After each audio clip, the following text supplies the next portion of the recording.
Leaky gutters can lead to expensive water damage in and around your home, so repairing them quickly is key.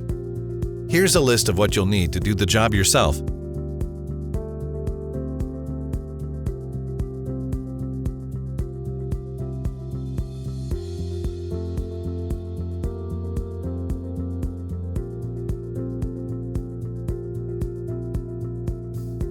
Begin by cleaning the area around the leak.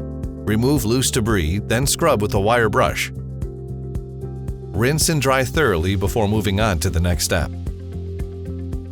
For small holes, simply apply plastic roofing cement over them using a putty knife. For larger holes, repair with a strip of flashing cut to cover the hole. Apply cement around the hole, then bend flashing if necessary and embed into the cement.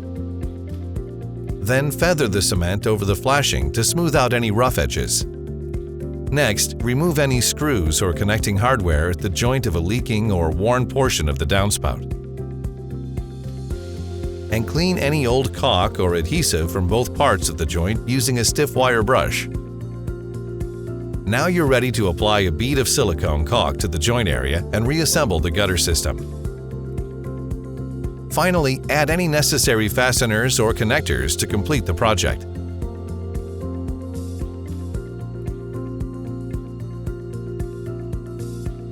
Good luck, and thanks for shopping at the Home Depot.